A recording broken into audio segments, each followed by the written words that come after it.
aqui é um prédio que representava um dos principais centros de repressão de Minas Gerais, de comando da cadeia repressiva. E era tão importante aqui que quase sempre, quando se passava por aqui, passava do outro lado da rua, porque já se sabia que aqui era um centro de repressão de tortura. Isso aqui representa, de uma certa maneira, uma memória viva do que eu passei.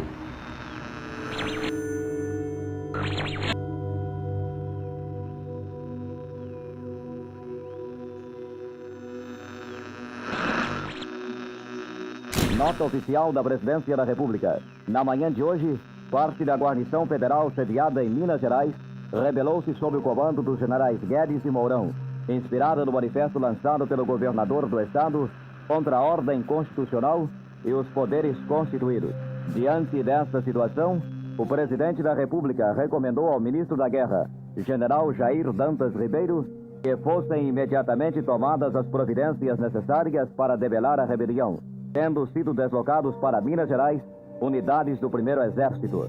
É lamentável que se tenha escolhido como palco para deflagrar a nova aventura golpista o estado de Minas Gerais.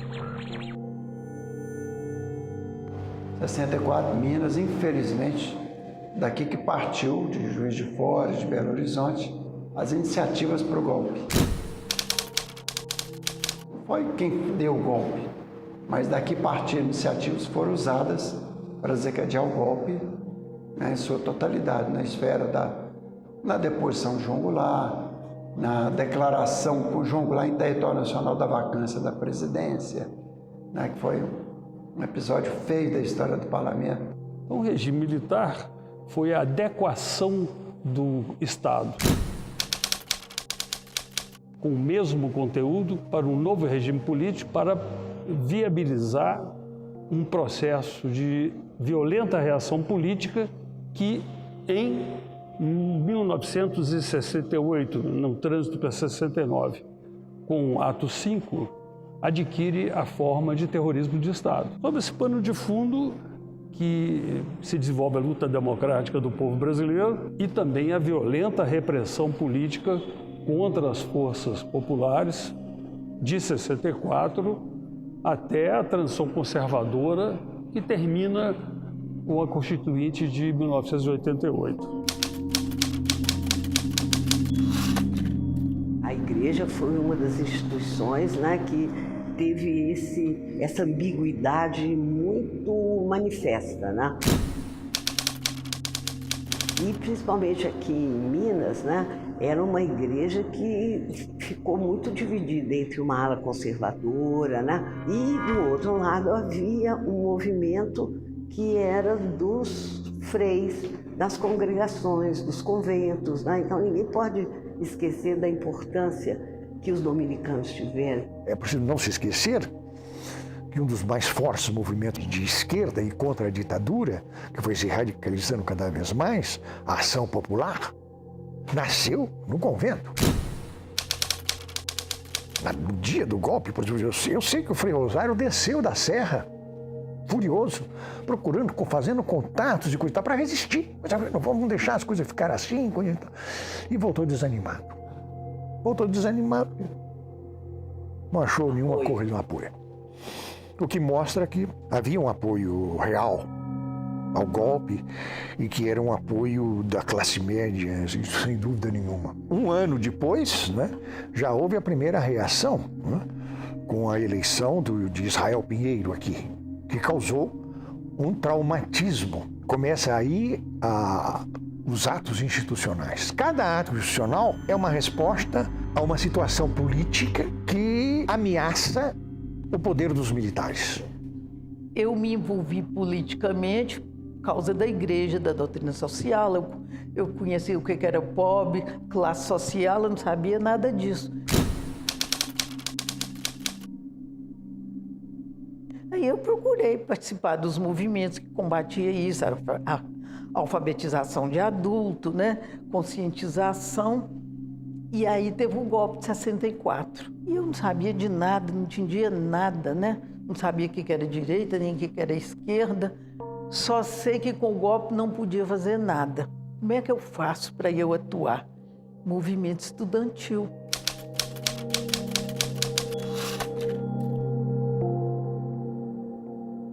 Em 66, as primeiras grandes manifestações no Brasil de estudantes foi justamente aqui em Minas. A preparação do Congresso Nacional da UNE, o 28º Congresso, que foi realizado aqui em Belo Horizonte, justamente pelas condições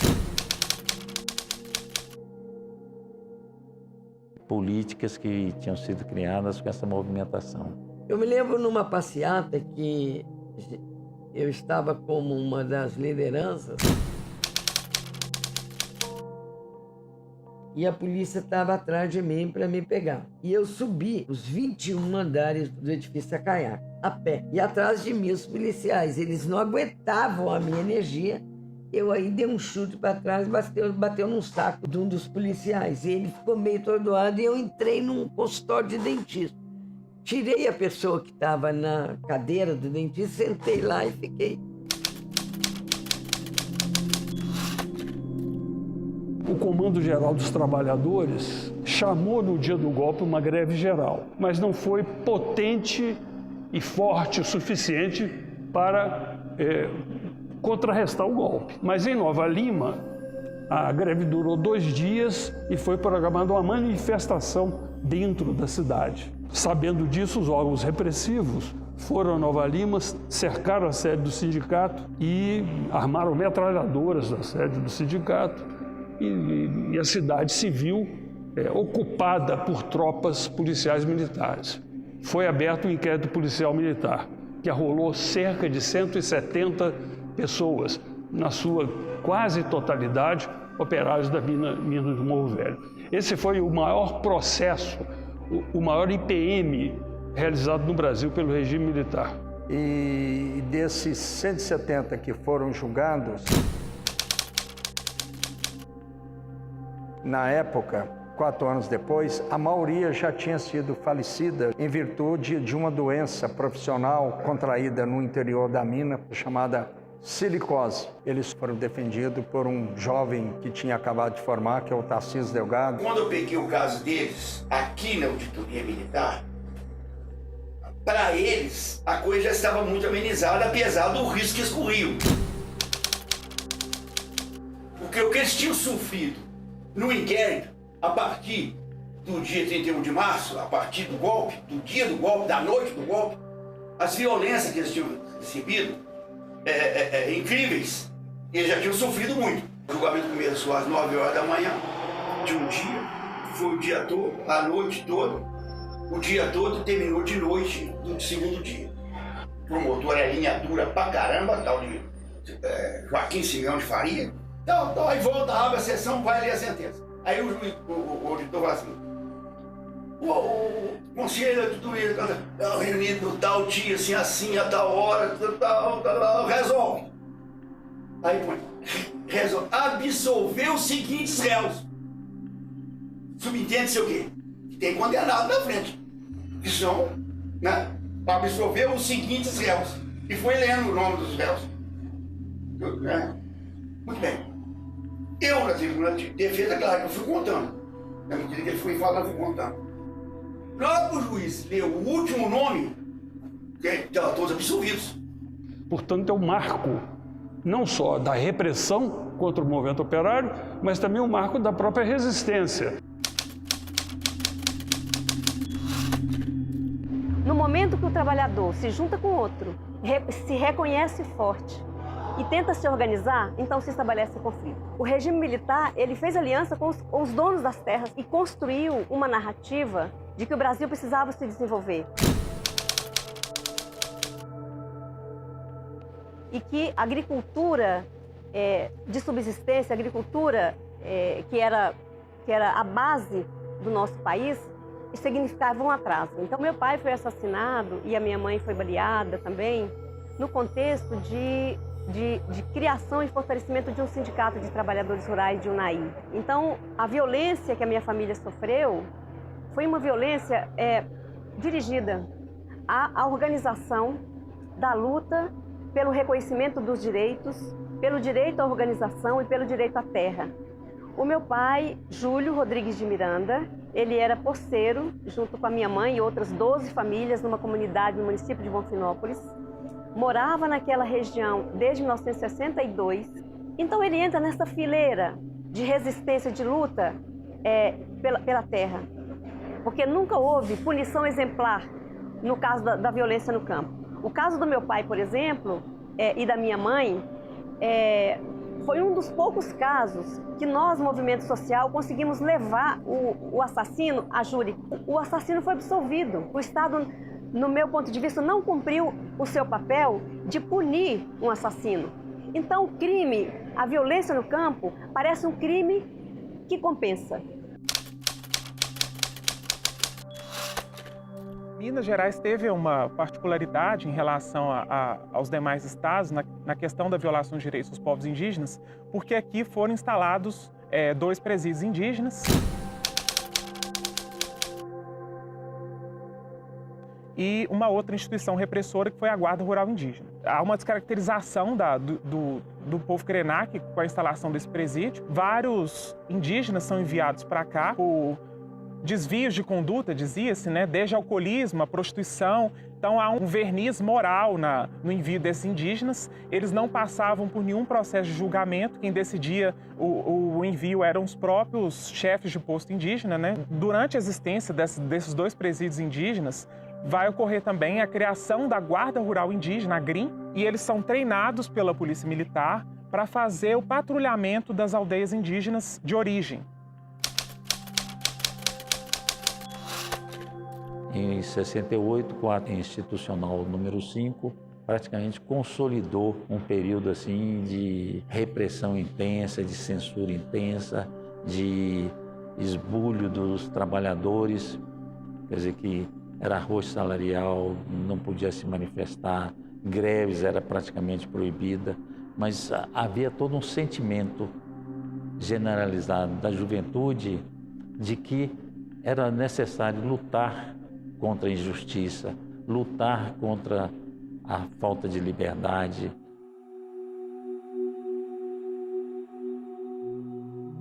A memória mais triste que eu tenho desta sala, a coisa que até hoje me ferve o sangue, foi que o torturador arrancou minha roupa toda, me despiu violentamente, e aí vieram os porteiros, o povo todo do DOPS. Aí eles iam assistir, né? Era igual cine grátis. Para mim, é das piores memórias que eu tenho, a coisa que mais me mata de raiva. Esta cena é a mais dolorosa que eu conservo até hoje.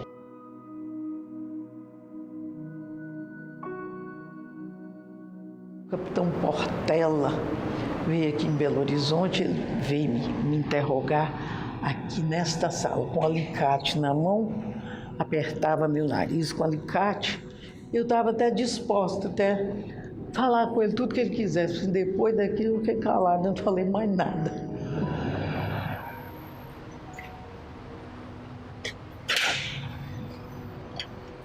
Aqui é uma sala que foi preparada justamente para que a gente fosse torturada. É uma sala isolada, com paredes bastante espessas e que, além disso, foram recobertas com cortiça para impedir que gritos fossem ouvidos fora daqui.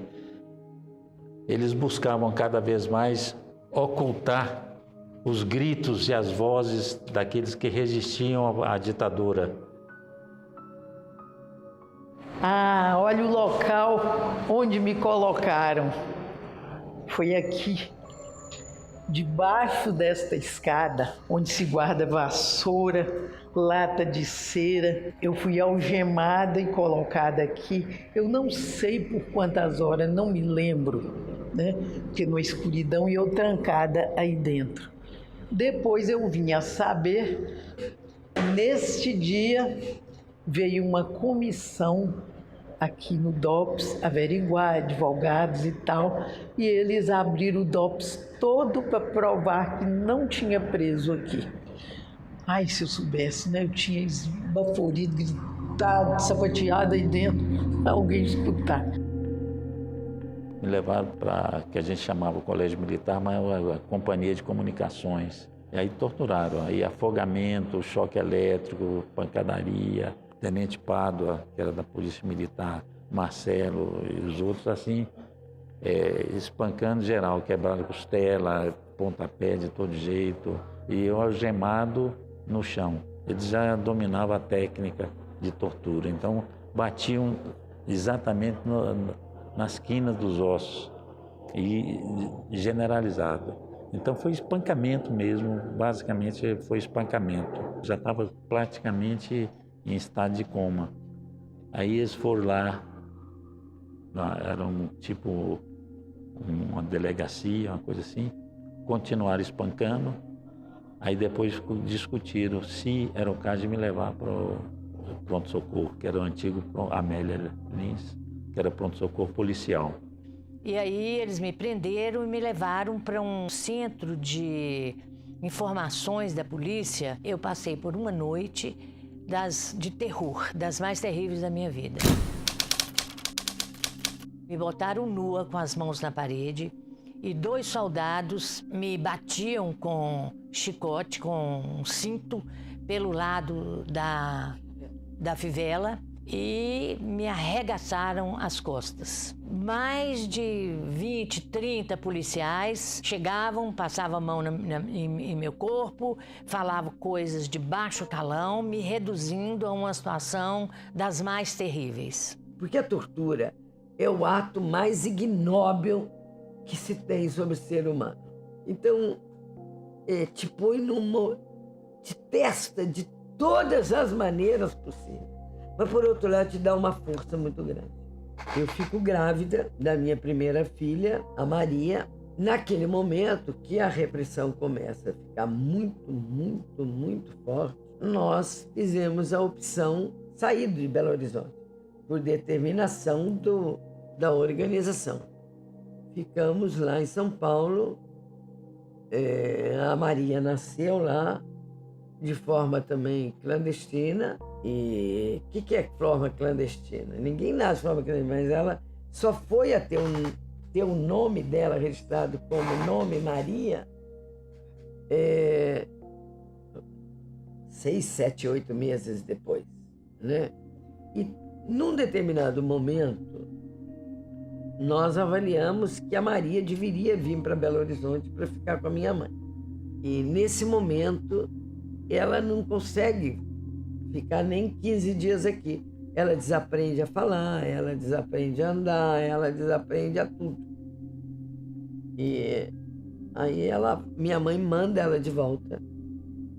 E esse momento que eu pego a Maria, e foi um dos momentos mais fortes da minha vida. Quer dizer, eu pego a menina de volta e ela volta a falar, quando ela me abraça. E ela tinha 1 ano e 10 meses e eu fui presa em 71 com ela. Eu fui ameaçada de que ela fosse torturada na minha frente e ela foi não torturada fisicamente, mas foi levada para mim num frio de agosto, de julho, num frio paulistano de julho, e tiraram a roupinha dela no dó. Então isso é muito forte. Isso eu considero tortura, mas mais do que isso era a ameaça que eu sofri dela ser morta ou dela ser torturada na minha frente.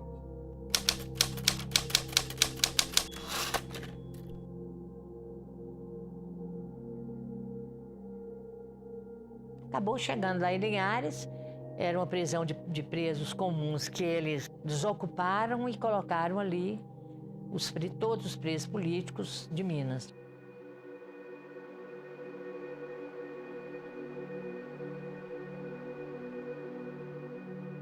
As cartas de Linhares foram basicamente denúncias de tortura. Das primeiras denúncias, já tinha saído denúncia das chamadas Moças de Minas, que foi divulgado no exterior mais ou menos junto com a carta do pessoal da Colina.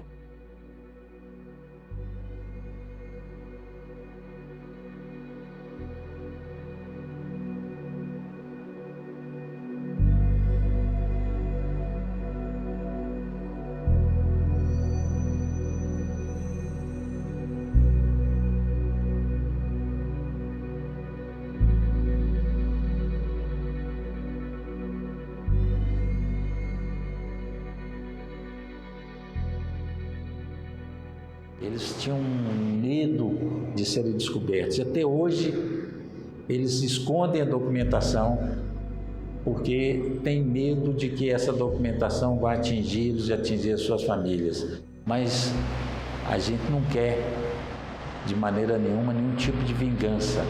Nós queremos esclarecer os fatos para que o povo possa guardar na sua memória fatos que violaram direitos da pessoa humana, e por isso mesmo a gente quer que não aconteça nunca mais isso.